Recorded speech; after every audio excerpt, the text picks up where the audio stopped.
Well, good morning, everyone, and once again, a Happy New Year to you all. I wasn't here last week. I was down in Okinawa visiting a friend, and no, it was very cold and wet, so I didn't go swimming or go outside much, but I had a nice, relaxing vacation. But it is nice to be back in Osaka and to see all of you here this morning as we start our new year.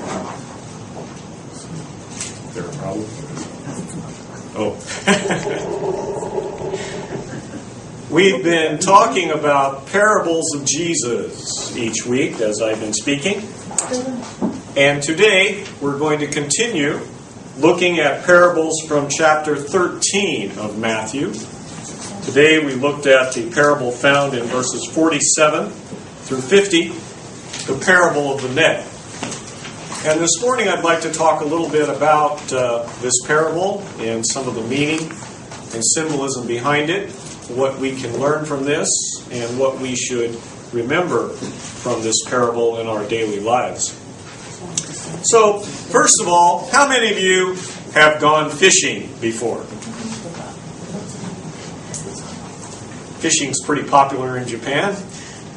People live close to the lake or to rivers or to the ocean. So many Japanese have gone fishing at some point in some time. When I was a little boy, I went fishing with my grandfather. My grandfather lived down in Louisiana in the south. And we would go out into the swamps and into the lakes, get on a little motorboat, and slowly go around through the swamp because there were lots of trees and moss that your boat could get stuck in. We had to be very careful as we went through the swamp.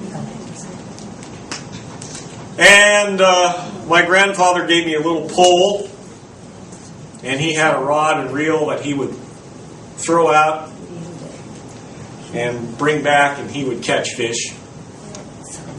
Of course, I was very young at that time, maybe 3 or 4 years old. That was before I went to Hawaii. And little children, are they patient? No.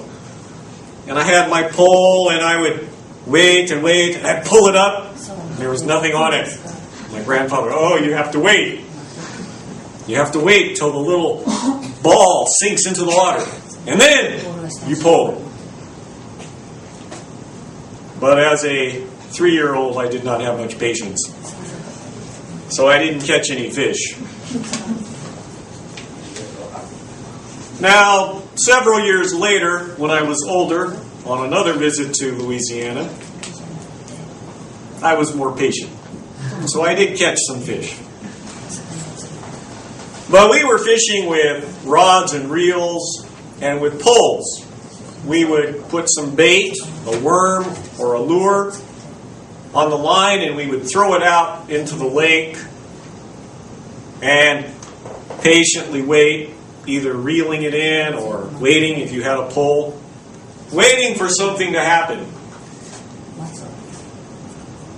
That kind of fishing is kind of relaxing and maybe a little bit boring, depending on your personality. Some people can sit all day in the boat, just relax, maybe have some soft drinks, some snacks, chat with the other people you're fishing with. A very leisurely way to spend a day. It doesn't require much effort. You're just kind of sitting in the boat, waiting for something to happen. How many of you have ever gone fishing with nets? Anyone done? Okay. Sayuri, you've done some net fishing before. Anyone else?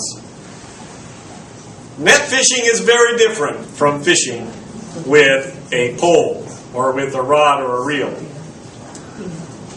There are two kinds of net fishing. One is throwing a net, and that's very common in some island countries. I lived in Hawaii, and sometimes you would see people throwing nets in the shallow water, and then they would try to collect it up. And I imagine that Jamaica, some other island places have seen similar kinds of net fishing.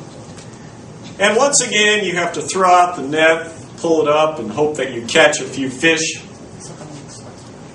The other kind of fishing is what we call drag net fishing. And that is what is commonly used by commercial fishermen, professional fishermen.